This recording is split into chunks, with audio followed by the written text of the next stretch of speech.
बोलिए प्रेम से श्री सद्गुरु महाराज की जय। श्री सद्गुरु महाराज की जय। श्री सद्गुरु महाराज की जय।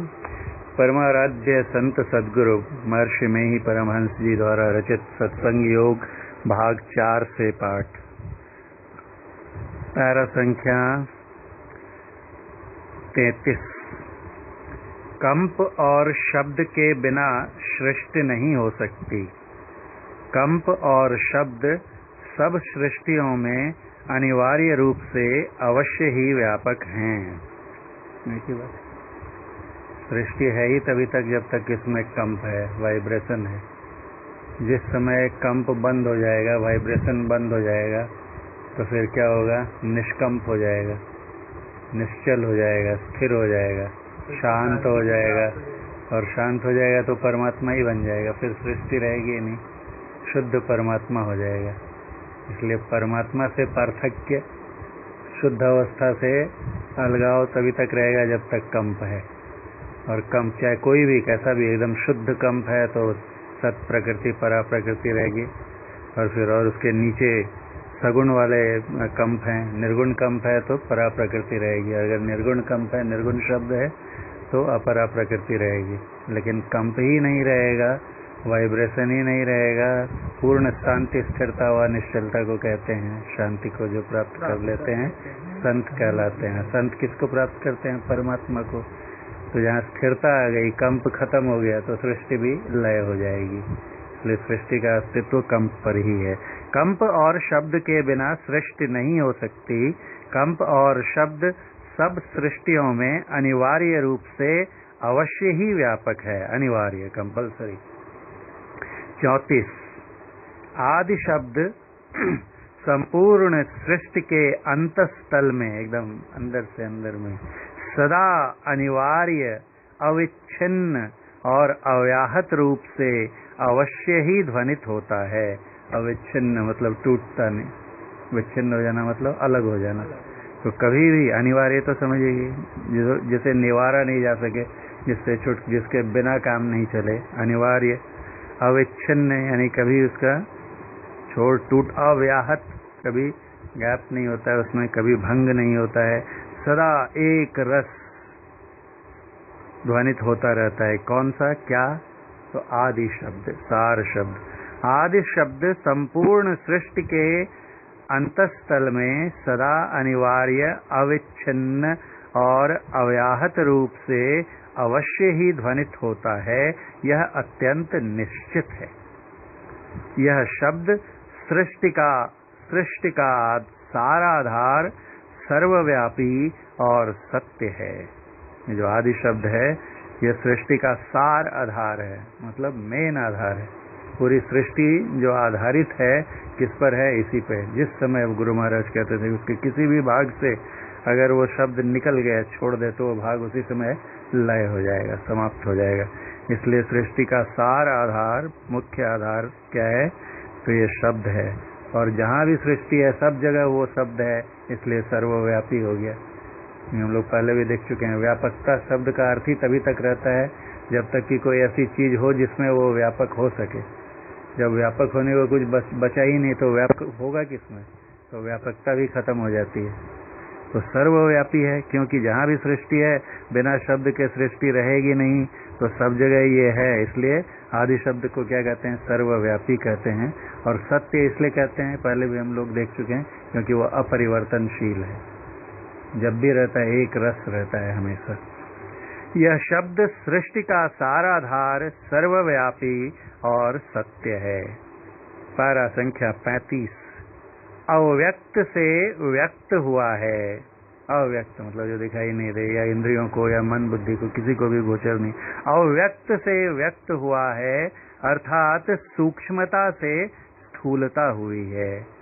पहले सबसे सूक्ष्म, उसके बाद उससे कम सूक्ष्म, उससे कम सूक्ष्म होते होते सबसे स्थूल ये संसार हो गया जिसमें हम लोग रहते हैं। तो सूक्ष्मता से स्थूलता हुई है। सूक्ष्म स्थूल में स्वाभाविक ही व्यापक होता है। कोई भी तत्व जो किसी दूसरे तत्व की अपेक्षा अगर सूक्ष्म है तो उसमें घुस जाता है, व्यापक हो जाता है। जैसे पानी जो है मिट्टी की अपेक्षा सूक्ष्म है तो उसमें व्यापक हो जाता है। हवा जो है पानी की अपेक्षा सूक्ष्म है तो पानी में घुसती रह सकती है।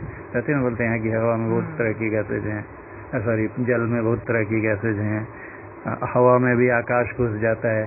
तो जो सूक्ष्म तत्व है वो अपने से स्थूलतर ये तत्वों में स्वाभाविक रूप से ही व्यापक होता है। वही कहते हैं गुरु महाराज, सूक्ष्म स्थूल में स्वाभाविक ही व्यापक होता है, अतएव आदि शब्द सर्वव्यापक है, क्योंकि सबसे सूक्ष्म है।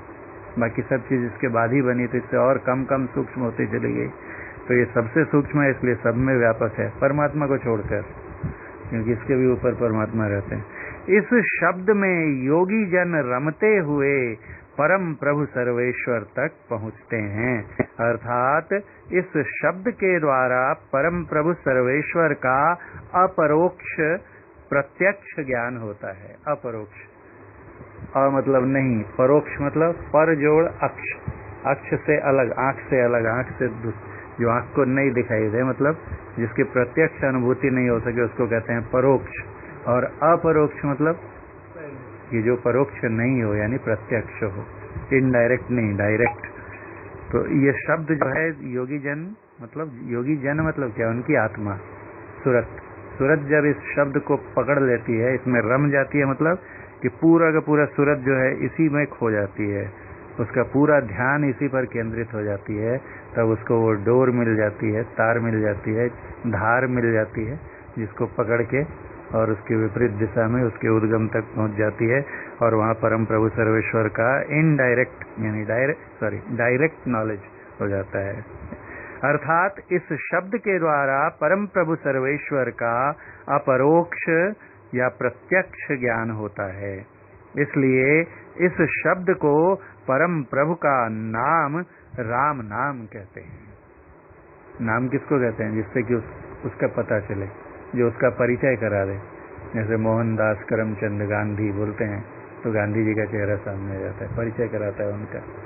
वैसे ही नाम परमात्मा का जो परिचय करा दे, वो राम मतलब जो समूची सृष्टि में रमने वाला तत्व, उसको कहते हैं राम। तो राम नाम मतलब कि जो समूची सृष्टि में व्याप रहा परमात्मा है, उसका जो नाम है तो कौन सा है? आदि शब्द है। इसलिए उसको, इस शब्द को परम प्रभु का नाम राम नाम कहते हैं। यह सब में सार रूप से है तथा अपरिवर्तनशील भी है, इसीलिए इसको सार शब्द, सत्य शब्द और सत्य नाम भारती संत वाणी में कहा है। भारती मतलब हिंदी। गुरु महाराज को हिंदी शब्द पसंद नहीं था, बोलते थे कि हिंदी शब्द जिस भाषा से आया है वहाँ इसको इंसल्टिंग टर्म्स में, अपमान के इसमें इस्तेमाल किया गया है, इसलिए मैं कभी हिंदी शब्द का प्रयोग नहीं करूँगा बोलते थे। इसलिए वो हिंदू भी नहीं बोलते थे, वैदिक धर्मावलंबी या सनातन धर्मी, और हिंदी को बोलते थे भारती, है ना, संतमत की परिभाषा में। उसी को संत कबीर साहब और गुरु नानक साहब आदि संतों ने भी भारती मतलब हिंदी में, कबीर साहब ने हिंदी में और गुरु नानक साहब ने पंजाबी में। तो इसीलिए इसको सार शब्द, सत्य शब्द और सत्य नाम भारती संतवाणी में कहा है, और उपनिषदों में ऋषियों ने इसको ओम कहा है। इसीलिए यह आदि शब्द संसार में ओम कहकर विख्यात है। सबसे पहले तो उपनिषद ही है ना। गुरु महाराज कहते हैं कि जो सबसे विशेष साधन है या विशेष पद है, उस पद को पहुंचाने वाला जो साधन है, नादानुसंधान अर्थात सुरत शब्द योग, वो कहाँ पर जगमगा रहा है? तो उपनिषदों की मूल भित्ति पर ही। और उपनिषदों में ऋषियों ने उसको ओम कहा है, इसलिए सार शब्द पूरे संसार में ओम के नाम से विख्यात है। पैरा संख्या 26। शब्द का स्वाभाविक गुण है कि वह अपने केंद्र पर सुरत को आकर्षित करता है, केंद्र के गुण को साथ लिए रहता है, और अपने में ध्यान लगाने वाले को अपने गुण से युक्त कर देता है। कितनी चीजें बोलते हैं। शब्द में 3 स्वाभाविक गुण होते हैं। एक क्या?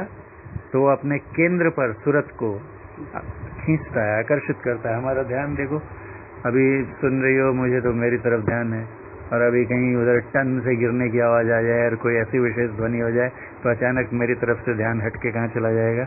उधर। जिधर शब्द, अब कोई बोलता है और दिखाई नहीं देता तो हम इधर इधर करके उसको देखना चाहते हैं। क्यों? क्योंकि शब्द जो है अपने केंद्र की ओर आकर्षित करता है। तो ये पहला गुण होता है कि शब्द कोई भी अपने केंद्र पर सूरत को, और ये कौन सा सार शब्द है, तो ये अपने केंद्र पर आकर्षित करना मतलब खींच के ले जाएगा। तो उसका केंद्र है कहाँ? पंचम बजे धुर घर से जहाँ आप विराजे, तो वहां पर लेके चला जाएगा, यानी परमात्मा के पास पहुंचा देता है। दूसरा गुण, केंद्र के गुण को साथ लिए रहता है।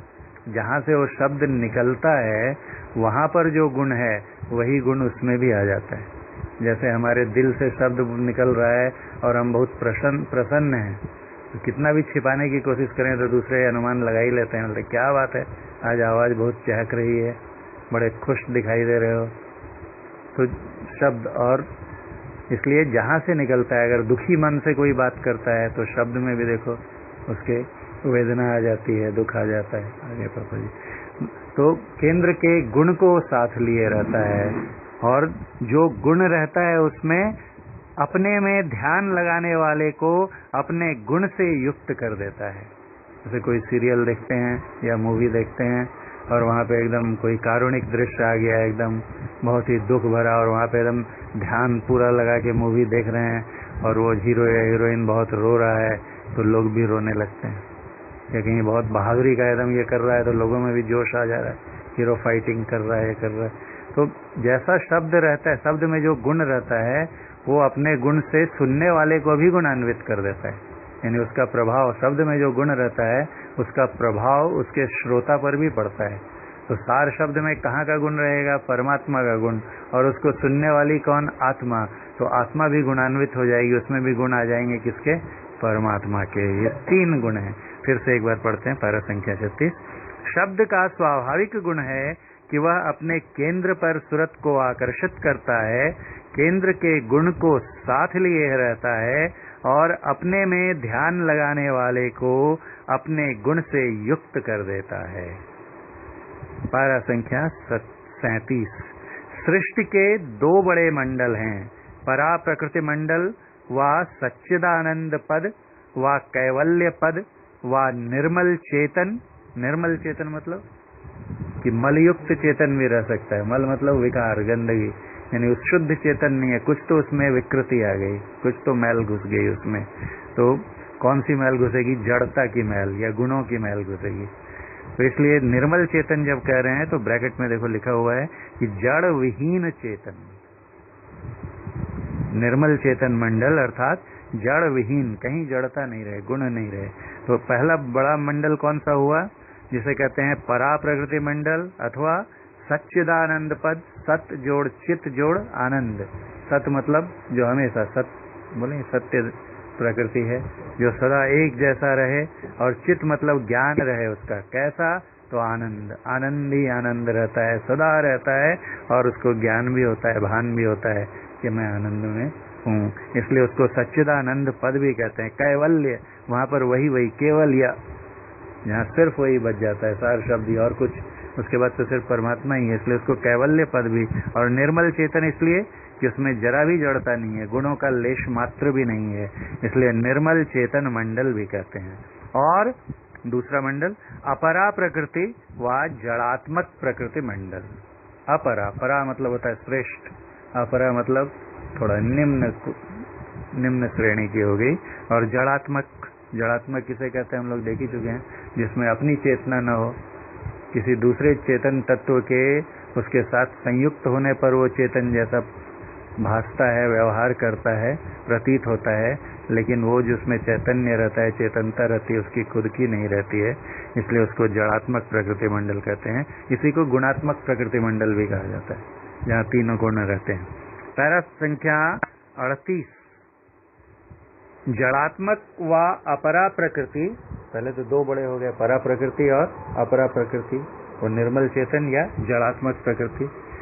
तो जड़ात्मक व अपरा प्रकृति 4 मंडलों में विभक्त है, उसके भी 4 भाग हैं, महाकारण, कारण, सूक्ष्म और स्थूल। इस प्रकृति का मूल स्वरूप रज, तम और सत त्रय गुणों का सम्मिश्रण रूप है। मम संयुक्त है सम्मिश्रण में, यानी संधि विच्छेद करेंगे तो क्या हो जाएगा? सम जोड़ मिश्रण। मिश्रण मतलब मिला हुआ, सम मतलब इक्वली, बराबर बराबर। तीनों, किनका? तीनों कौन सा? रज, तम और सत। ये जब समान रूप से मिश्रित हो जाएं तब उससे जो प्रकृति बनती है उसको कहते हैं महाकारण। इस प्रकृति का मूल स्वरूप रज, तम और सत त्रय गुणों का सम्मिश्रण रूप है। अपने इस रूप में यह प्रकृति साम्यावस्था धारिणी है, समान अवस्था में रहती है। इसके इस रूप को महाकारण कहना चाहिए। इसके इस, क्योंकि सभी कारणों की खानी है, जितने कारण है सबको जोड़ दो, जहां से वो निकलते हैं वो महाकारण हो गया। इसके इस रूप के किसी विशेष भाग में, कोई खास पार्ट में जब गुणों का उत्कर्ष होता है, कोई एक गुण बढ़ गया, मतलब ऊपर कर्ष, ऊपर की ओर कोई चीज बढ़ गई तो अनुपात बिगड़ गया, डिस्टर्ब हो गया, तब इसका वह भाग क्षोभित हो जाता है, डिस्टर्ब्ड हो जाता है।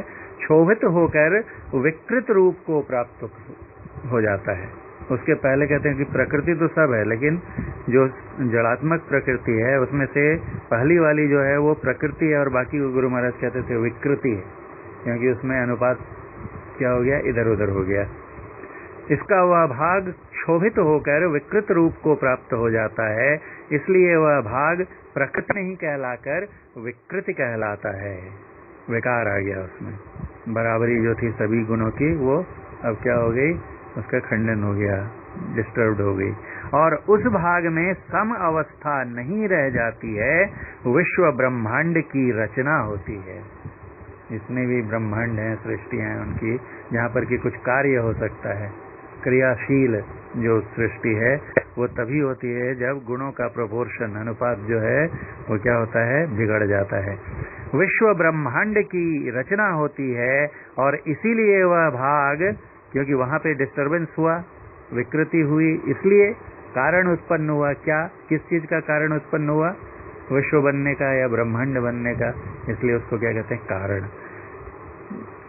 इसके इस रूप के किसी विशेष भाग में जब गुणों का उत्कर्ष होता है तब इसका वह भाग क्षोभित होकर विकृत रूप को प्राप्त हो जाता है, इसलिए वह भाग प्रकृति नहीं कहलाकर विकृति कहलाता है, और उस भाग में सम अवस्था नहीं रह जाती है।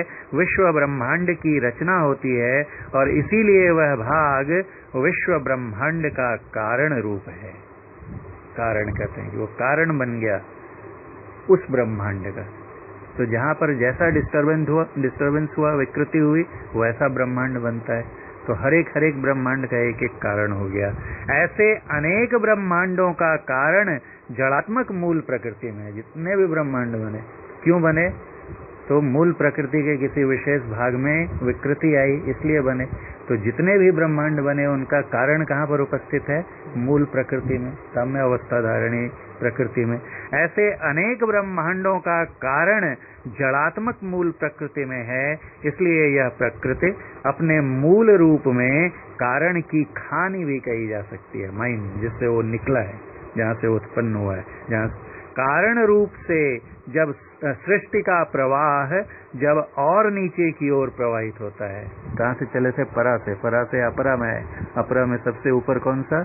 मूल प्रकृति, और उसके बाद क्या आ गई? कारण प्रकृति, और वहां से और नीचे चले। कारण रूप से सृष्टि का प्रवाह जब और नीचे की ओर प्रवाहित होता है तब वह सूक्ष्म कहलाता है, और सूक्ष्म रूप से और नीचे की ओर उतरकर स्थूलता को प्राप्त हो, वह स्थूल कहलाता है। ये जो हम लोगों का मंडल है, स्थूल मंडल। इसी तरह जड़ात्मक प्रकृति के 4 मंडल बनते हैं। कौन कौन? सूक्ष्म, सबसे पहले सबसे खराब स्थूल, सूक्ष्म, कारण, महाकारण। अपरा प्रकृति के 4 हो गए, और उसके ऊपर परा प्रकृति, और उसके ऊपर सत असत हु के पार में परमात्मा। इसके बाद का पाठ हम लोग अगले दिन करेंगे। बोलिए प्रेम से श्री सद्गुरु महाराज की जय।